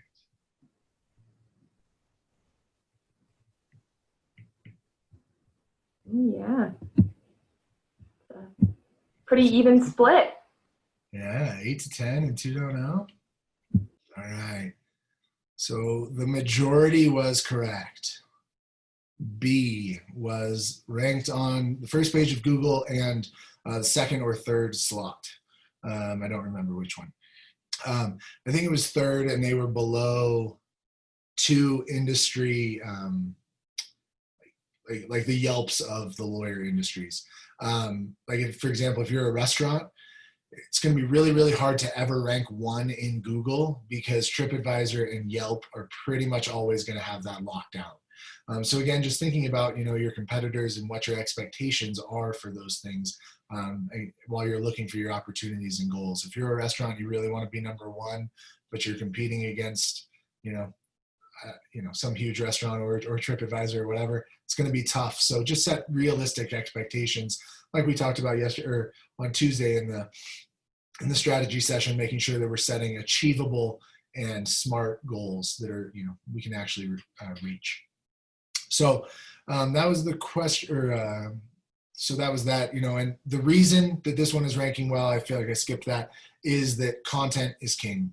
Just like I said it before a few times, content is king, and when nothing else, content will win over performance. And so this website does perform a little bit worse on these tests than the other does. However, they have so much more content, so much more information. The second site, the B site, is a much more useful website for the users than this 4-page site. So Google's going to rank that website higher, even if it takes a second longer to load or something like that. All right.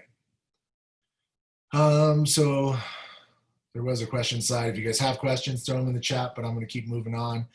So as we talked about, we're going to go through some site speed and performance stuff here. You did just kind of see it in those GT metrics scores, and we'll talk about it here. But basically, a fast website makes for happy website users and makes Google happy. So it's really important. Having a slow website frustrates users and they leave your website.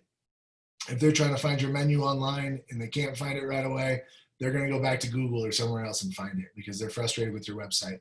We want to make sure that it loads quickly, they can find the information they need quickly. 47% of people expect a site to load in less than 2 seconds. That's really fast. A lot of websites don't do that, but our goal is typically under 3 seconds for a website. 2 seconds is always optimum, and as fast as possible is always optimum. But there's always a balance between content and functionality. And like we've said, content wins right now, the way the Google algorithm is set up. And so we will prioritize the amount of content on a page and making sure that the users have the information they need over the site speed. To an extent. Obviously, we can't have a 10-second load time on a website, but we need to make sure all that information is there and that it's performing well. So yeah, Google will ding you a lot if you're over 2 seconds. This is a really interesting stat that Amazon did tests showing that if they slowed their website down by just 1 second, that they would have the potential to lose over $1 billion every year because of how many people would, abandon shopping carts and just move on because the website was too slow. Again, that's, an astronomical comparison to most small businesses and things on this call, but you back that down and think about comparatively, you have the potential to be losing 10, 15% of your website traffic or business by being 1, 2, 3 seconds slower. So the more and more you can speed up, the longer people will stay on your website, the more they will engage with your website, and the better you will rank because of that. All right, so the first step to increasing your site performance is knowing where it stands, which we just did through GT metrics, but there are a couple of other options here that we can do as well, because like Aaron mentioned earlier, running your website through multiple testing platforms is always encouraged and highly recommended because each one grades a little bit differently and looks at different things. And secondly, another piece to consider is that all these scores are based off of your internet because it's testing how fast that site loads based on the internet that it's provided. So be aware of that. I personally live out here in Kachina Village and we get really bad internet sometimes. And sometimes I run a test on a website. I'm like, there's no way. I run that in my office and it's 3 times as fast. So being aware of your surroundings, knowing the resources, the recommendations that they make for opportunities to improve are always great. But sometimes that, the actual time that it tells you it loads, I think one of them on that last slide was like 8 seconds. It's not actually 8 seconds. Sometimes those things are just really based off of internet and kind of subjective. So take it all with a grain of salt, look at lots of options and, do everything you can to improve those recommendations. All right, so we're going to test everybody again. And I would love you guys to use Google Page Speed Insights, and then we'll throw up the poll question again and see how everybody does. But we're going to run your guys' website through Google Page Speed Insights. And then when you do it, we'll do ours, and we will show you that there's always room to improve. And this is why we're building a new website, because ours won't be good right now. But you can see your mobile and your desktop your mobile and your desktop scores here. So as you can see, our mobile score is very, very slow. and our desktop score is much better. Desktop is always much better than mobile. And again, grain of salt, know that this is not the end all be all, but there's always room for improvement. And this shows you what it looks like over the seconds as it loads your website. It'll tell you how long it takes your website to load, show you opportunities to improve, diagnostics, all sorts of opportunities here.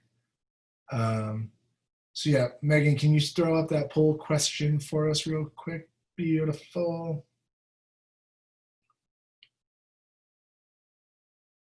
Eric threw his in here, so we'll pull it up here as well. I'm a little embarrassed showing ours. I just want you all to know that. It's just letting you know that there's always room to improve. Definitely. And mobile scores are always going to be pretty bad right now. Yep. Google is still working on that algorithm. You could run 100 websites through this test right now, and you probably won't find a mobile score over 30. It's really weird right now. Yeah, it's tough to get 100% on a mobile site. It's really, really tough. Mm-hmm. So yeah, 53, we're definitely in a better range here. Still a little slow. One of the opportunities with server space as well, or with your page speed, is your server space. Depending on where your website lives, if you're on a shared server in GoDaddy, sharing space with 100 different websites that you don't even know what they are or where they are or how much traffic they get. If one of those websites gets a spike in traffic, it can negatively affect the speeds of your websites.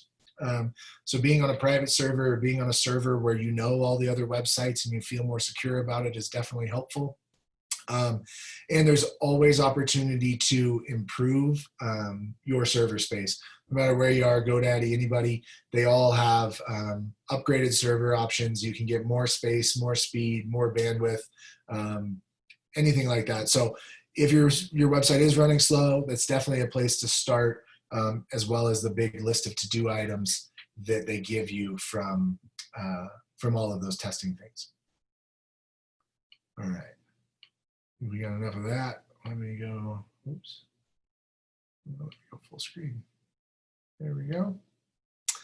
All right. So like we said, there's a lot of common issues that come up in here very frequently. Uncompressed images is a really big one. I'm sorry. Yeah, there we go. Okay. Uncompressed images, too many page redirects, too high browser caching, all sorts of options like that. There's a lot of tools in those platforms. You can like hover over question marks and they'll give you recommendations on how to improve this, better descriptions on what those things mean.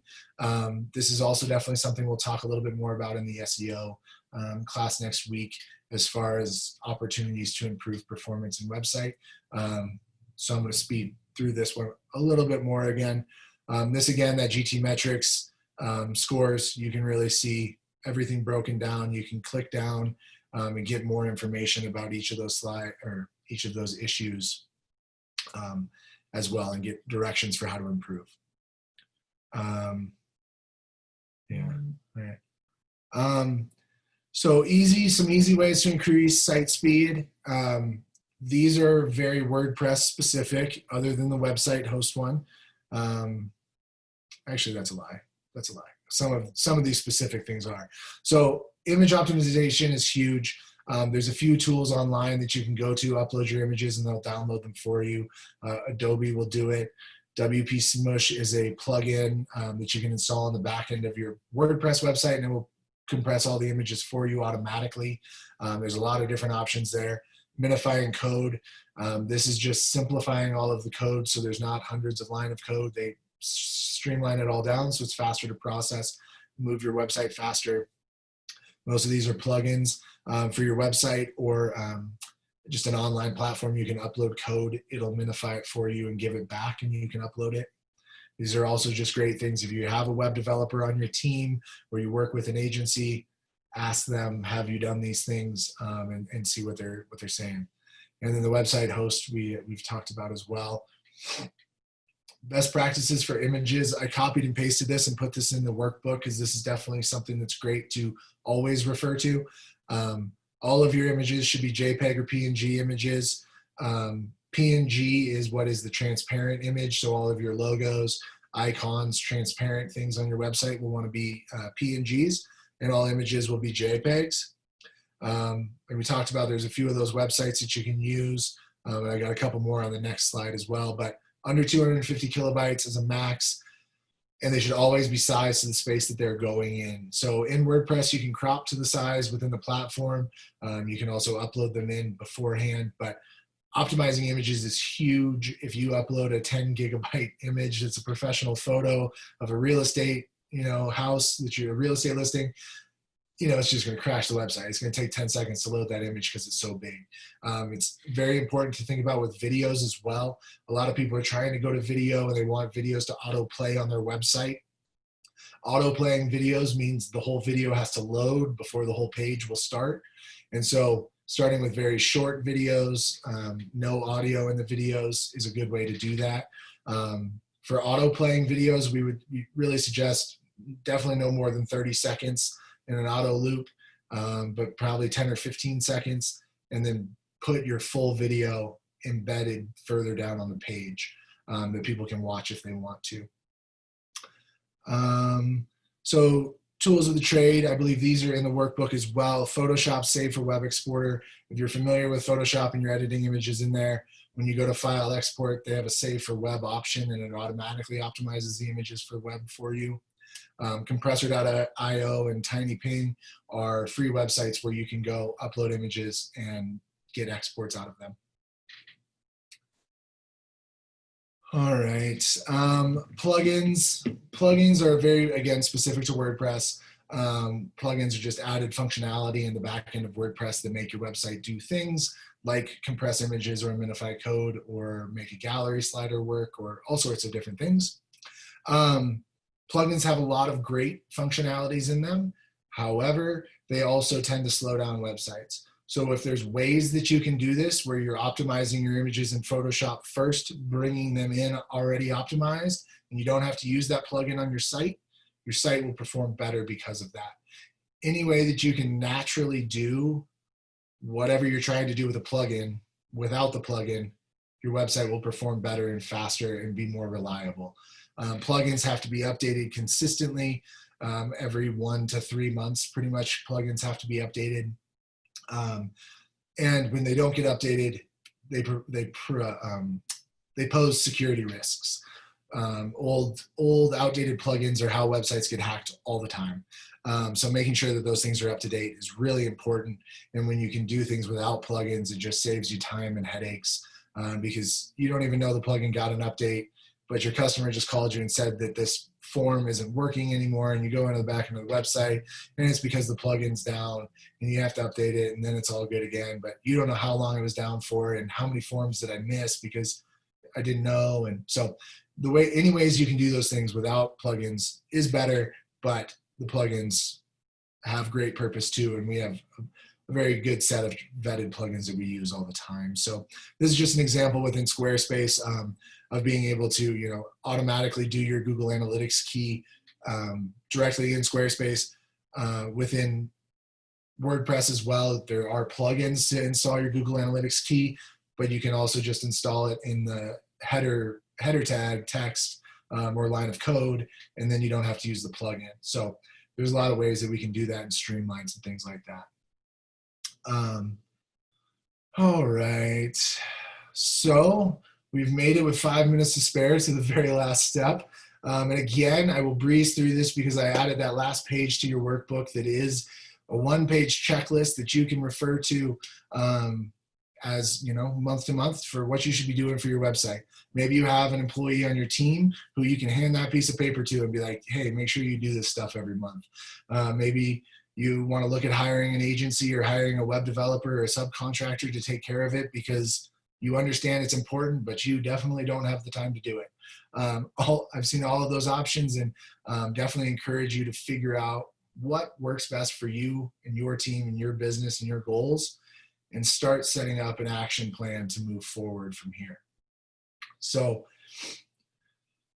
we kind of broke it up into a couple of different sections. This is going to be the back end task list. So when you're in the back end of your website, or your host. First thing we always want to make sure we do, depending on your host, the hosting services that we use actually provide a daily backup. So every 24 hours, I get a new backup of everything that has been done on my website or any websites on our host. So that is awesome.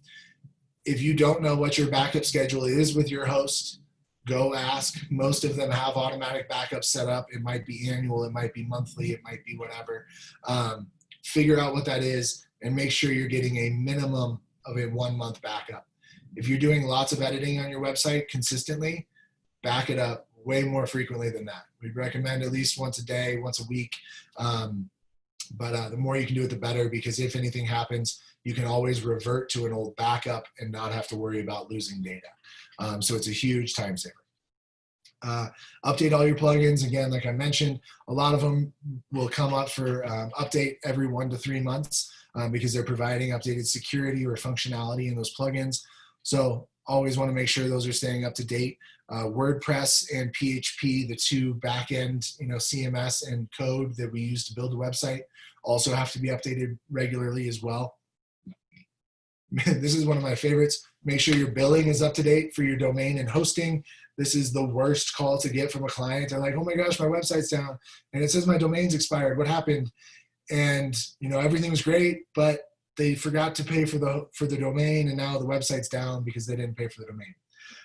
Or if you're hosting, same thing can happen. Always set that stuff up on auto renew, especially the domains, because there are people who sit and wait for domains to come back available.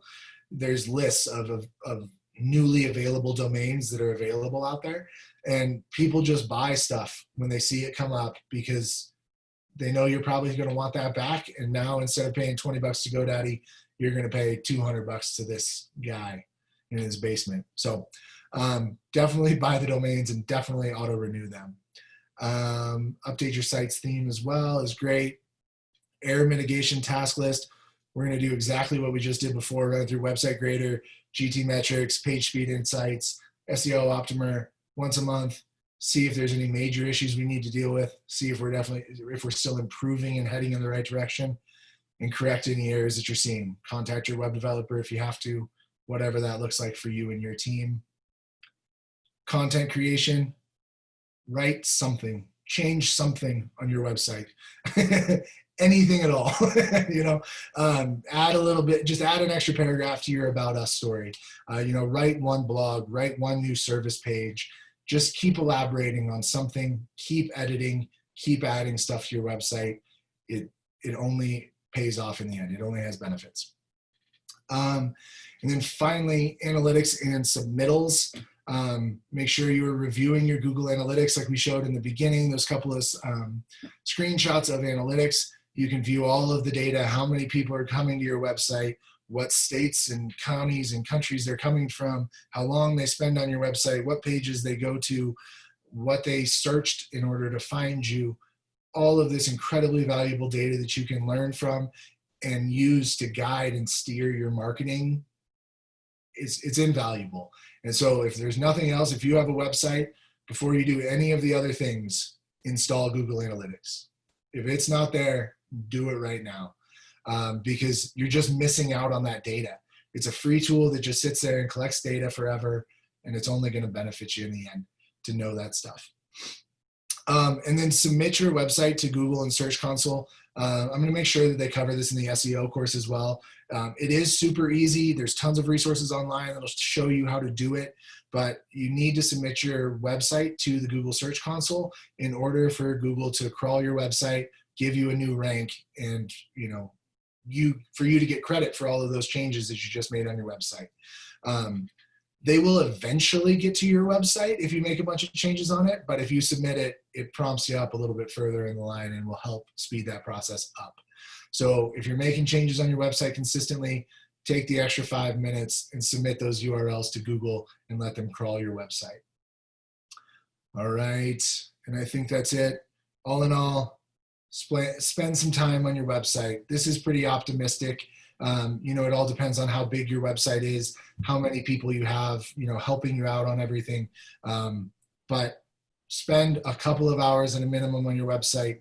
update something, change something, make sure your customers are informed and figure out everything that they need to figure out.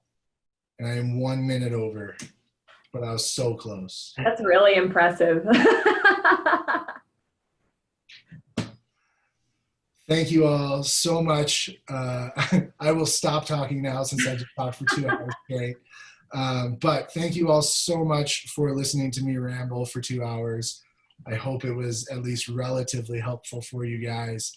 Yeah, I look forward to hearing your guys' feedback from the surveys and things like that as well. But